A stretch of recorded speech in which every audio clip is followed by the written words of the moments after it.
crackers. Animal crackers, I'm an animal cracker. Animal crackers, I go animal crackers. Good evening, everyone.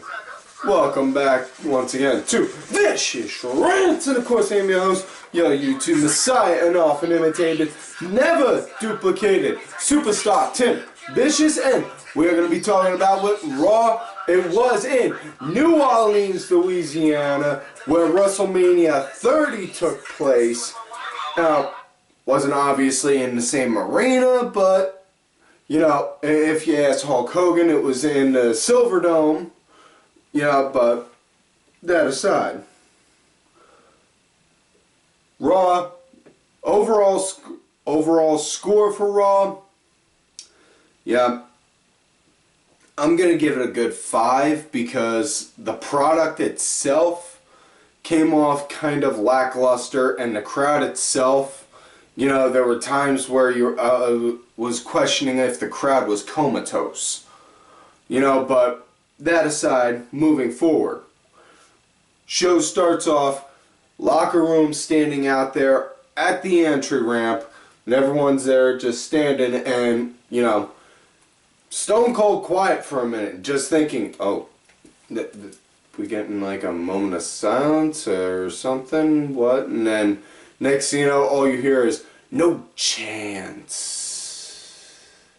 And then out comes Vinnie Mac. And not only does he his Vince McMahon strut, but friggin' Stephanie's doing it too, like,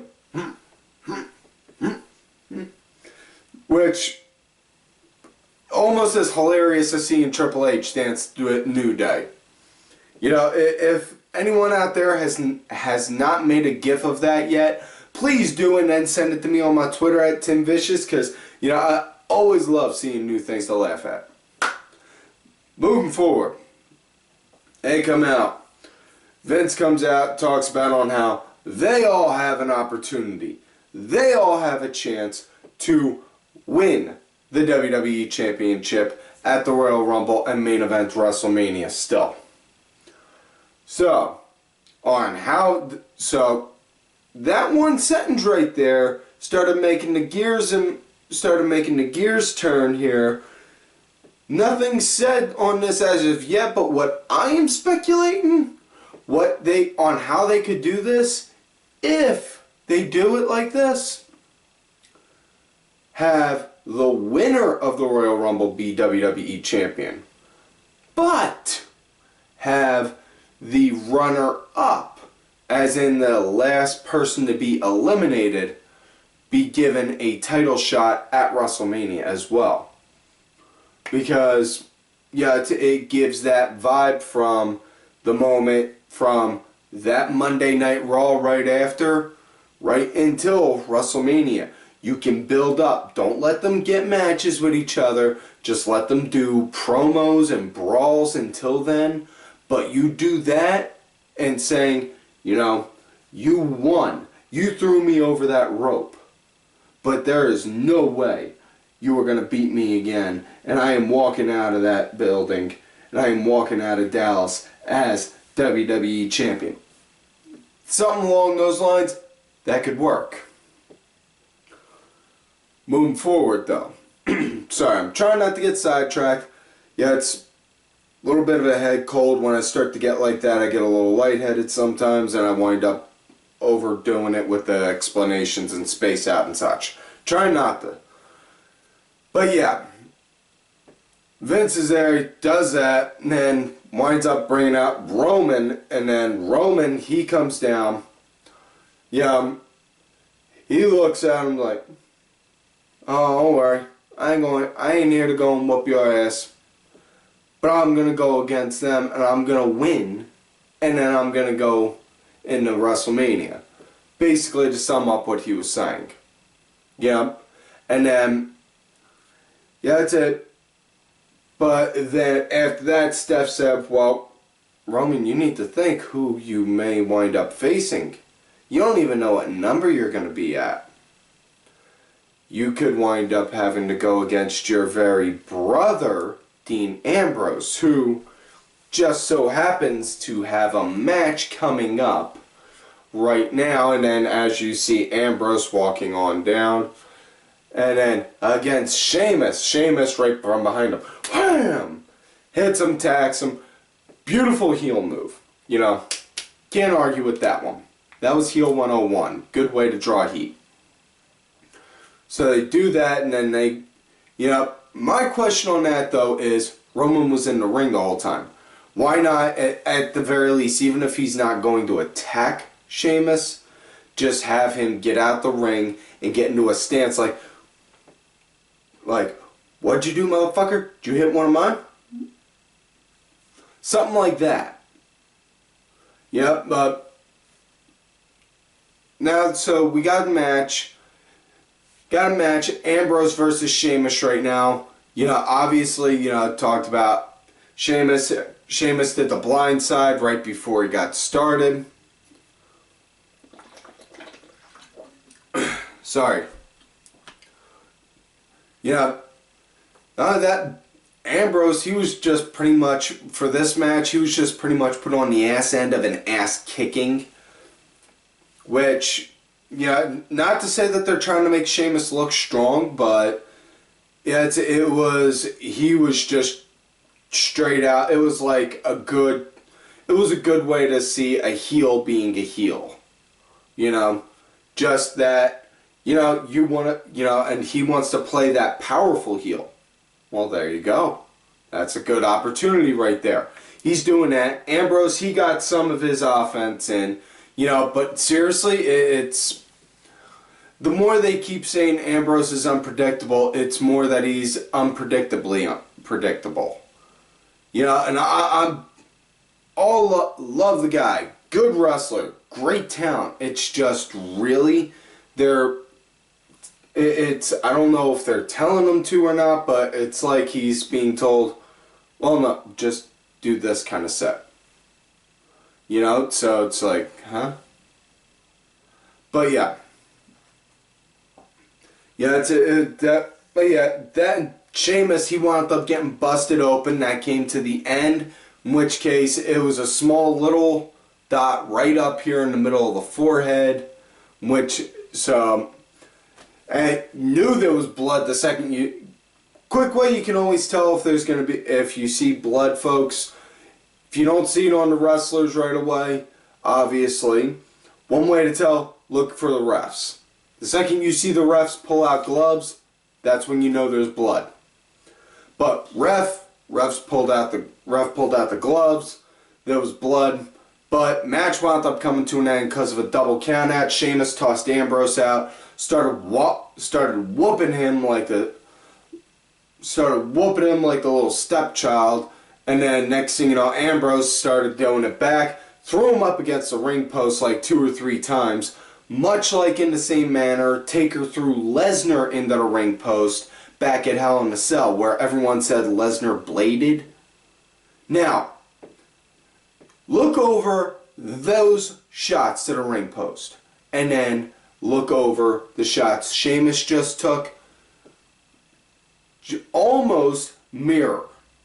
So, really, do not go and say that Lesnar did that blade, because there was no way he could have. That aside, moving forward with this, after Sheamus wound up getting that, Ambrose, he's getting ready, he looks like he's just about lost it, getting ready to go batshit crazy and destroy Sheamus. Next thing you know, boom, Kevin Owens comes out and just starts beating the living hell out of him. And then they go and, so yeah, next matchup now, we get Stardust versus Titius O'Neil again. Oh, Jesus. We'll say this, I will give credit where credit's due. Bravo to Stardust for coming out with the Ziggy face paint, with the Ziggy Stardust face paint in tribute to Bowie. You know, very good class act right there. Yeah. Now, that aside, this was the exact same match as last week. You know, they need to end this little, this should just stay as a TV feud. Don't stretch it to a pay-per-view. You know? But this just needs to end. You know, Titus, he's a good talent, great talent. Like I said before, man should be put in the main event scene. You know, seriously underutilized. Yeah, he's got the look, he's got the build. The man can work a mic with no problem. You know, he can work the crowd as a face or a heel. And not only that, he does a lot of charity work outside the ring. So guarantee, you look at him like that, you're gonna say, oh well. You're gonna have people that don't know nothing about the business. You see him, they'll be like, oh wow, he does that? That's amazing. That company must be really good if their employees do things like that. You know? And that'll be the kind of image that it gives off. But, yeah. Match came to an end. Titus wound up hitting the Clash of the Titus. After the match, Titus was outside the ring, you know, shaking hands with the fans, even picked up a little kid, did the millions of dollars dance while he was holding them. And then, after he put the kid back down, Stardust, boom, chop block right to the knee, and then just, you know, did a couple stomps on him and then walked off. Excuse me. Next matchup, now this actually came to be because of a promo that took place right before it, and rule of thumb, brought this up a good while back for all the new viewers out there that may not be aware of this. We don't talk about the promos on here on this show because that's the one thing that makes us different. We cut straight to the point, we get right to the matches. We'll talk about a promo if it involves the match. This is a promo that involves the match. Jericho was out doing the highlight reel with the Jeritron 650,000, which is a huge replacement from the Jeritron 5,000 that, you know, got destroyed when he tossed Shawn Michaels' head through it. I'm sorry. Wait, oh. Okay, got it, Ed. Thank you. Sorry, my producer Ed just corrected me. It wasn't the 650,000. It was the Jeritron 6,500. Sorry. But yeah, that being said, Jericho's out there, you know, hypes up on how he's returning, and then New Day comes out, and then, you know, starts ripping into them, and then, of all people, the Usos come out.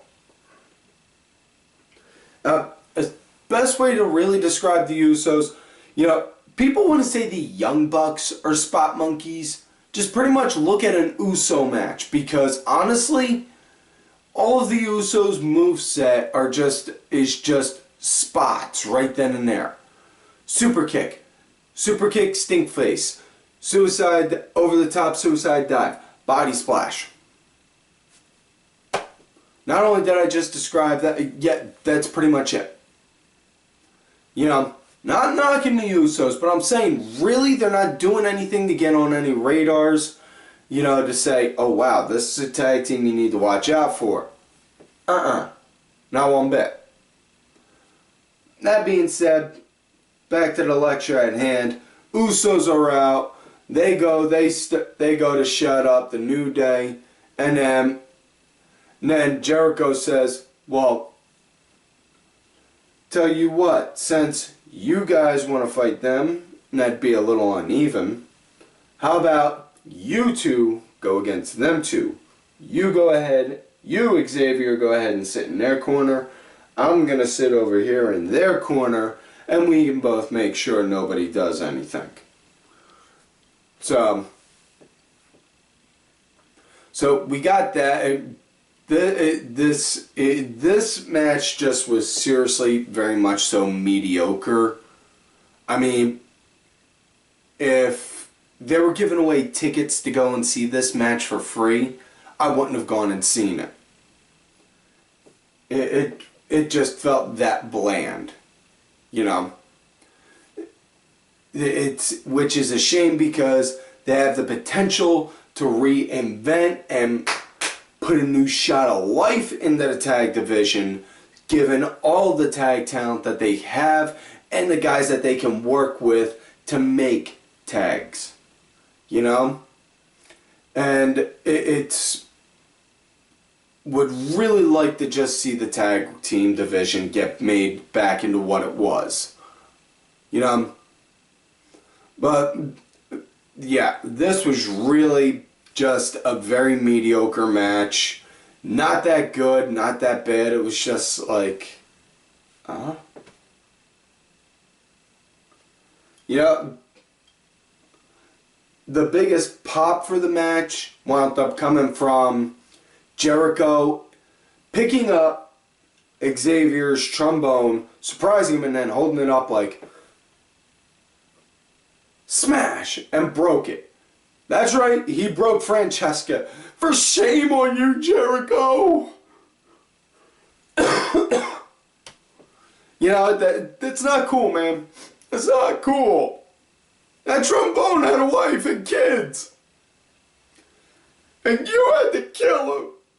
For shame, man. Sorry, just give me a moment. Okay, we're back. Yeah. And Jericho didn't even really come off babyface-ish while he was there. It was more like asshole, prick, kind of bully-esque. Sorry about having to grab the drinks. Like I said, I got a cold, so it's been kind of working my throat. Been kind of making my throat like sandpaper, so do that. That way y'all can still get a chance to hear me.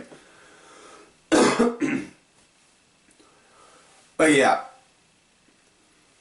Next one, it was just, next match, well, even if you could honestly call it a match, I'm not even sure, because never once heard the bell call for a stoppage on it, so, but Wyatts were out versus the new Job Squad, Social Outcasts, in a 4-on-4 match.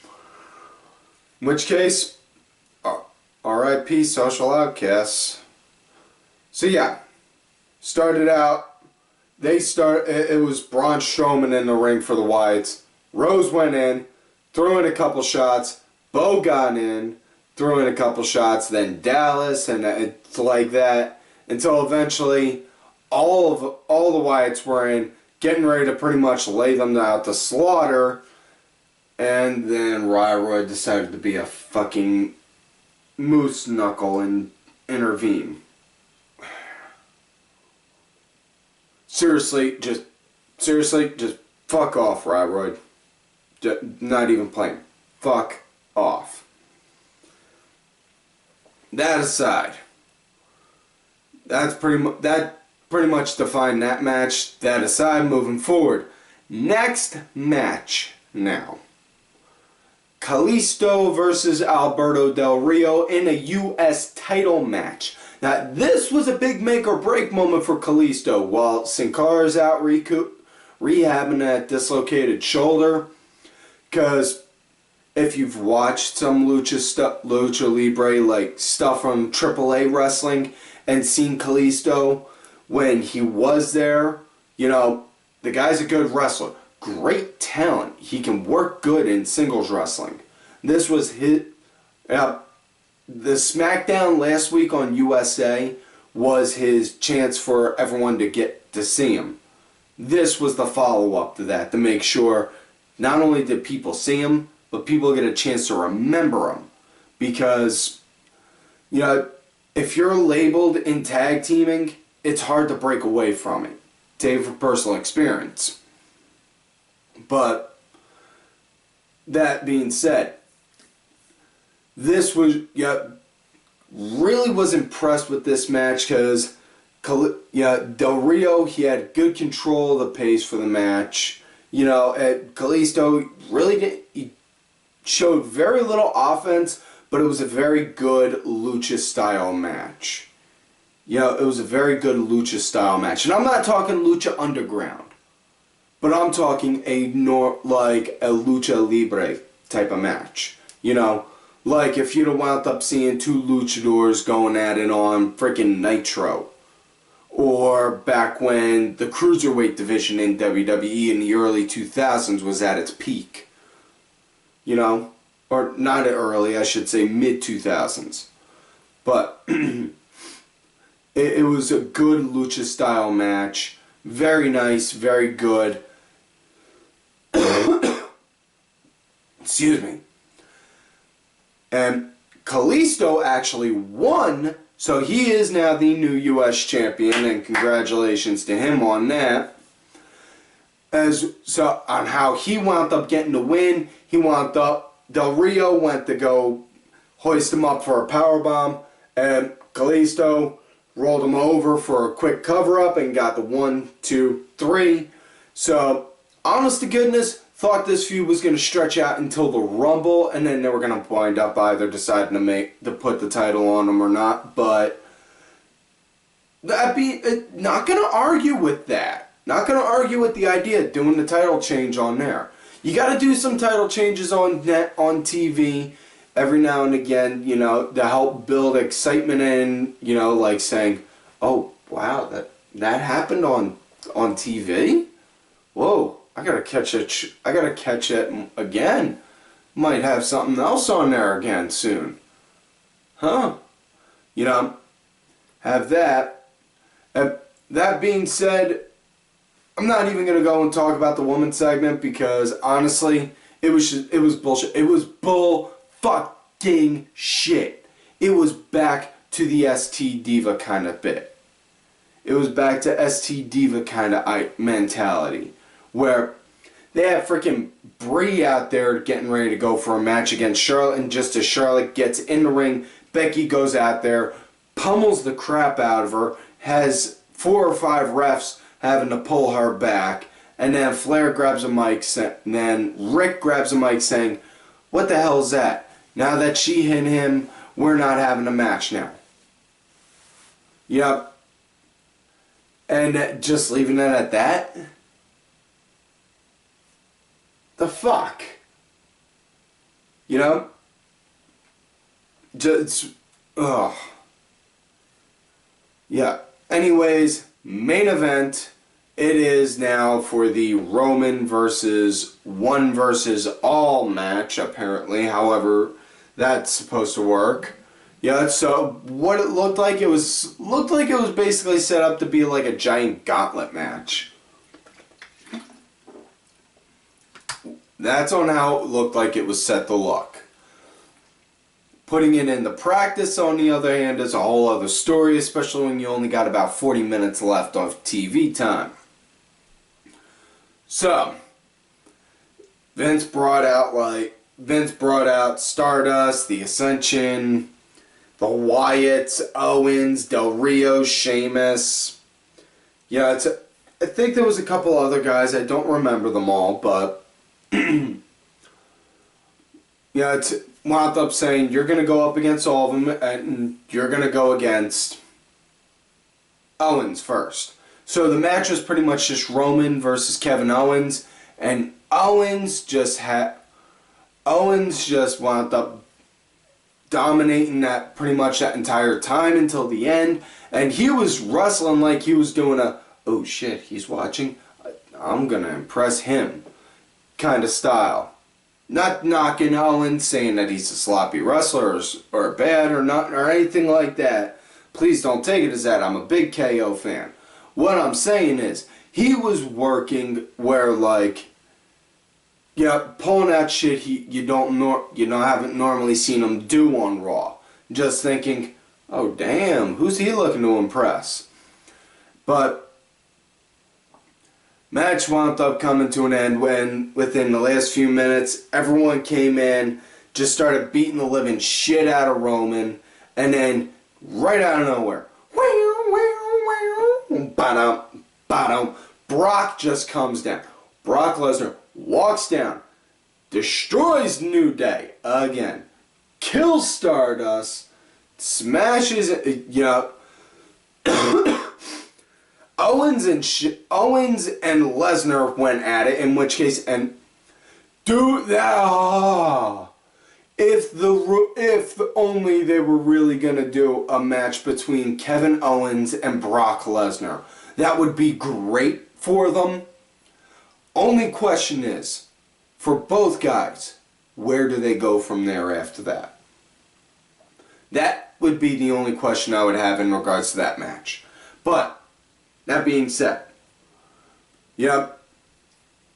Then, Lesnar confronts Sheamus, picks him up, hoists him into a corner, and Lesnar, showing true MMA background, wham, wham, working the sides on Sheamus right there, while Sheamus is throwing the uppercuts and hitting him hard, until eventually he winds up clearing house. Roman's just laying there, looking like he's out, looking like he's he's going to be out for the next 3 months. And then he just drags Roman over, picks him up, F5s him, and then just leaves it at that. So that's one hell of a message for Brock, saying, I'll help you. I'm still going to kick your ass when I get my hands on you though, boy. Yep. But yeah, that's it for this week's show, folks. So, like all normal, please do not forget to like the video, subscribe to the channel, go back, watch all the other episodes. Make sure y'all check out the music that was provided for this show, courtesy of my executive producer, Mr. Oliver Ben. Excuse me. His music is on iTunes, Spotify, Xbox, even here on YouTube. He is in my subscription list. Also, make sure y'all look for me on Twitter at Tim Vicious. I'm also got a backup account, Tim_Vicious. Also on that Facebook gimmick, Tim Ash. And do not forget, folks, to follow all of these cool ass cats right here on Twitter. Vicky Earls. I am Danny Sunday, Axel Mulligan, Sunday Segway, Simply Sabrina, Cranky SO, Aaron _Deborah, my executive producer, Mr. Oliver Ben, Just a Stupid Mark, as well as my client, who, as I have said before, is the true Raw General Manager, Bronx Bitch Forever. And, folks, like I always tell y'all, you love me great, you hate me. Fuck you.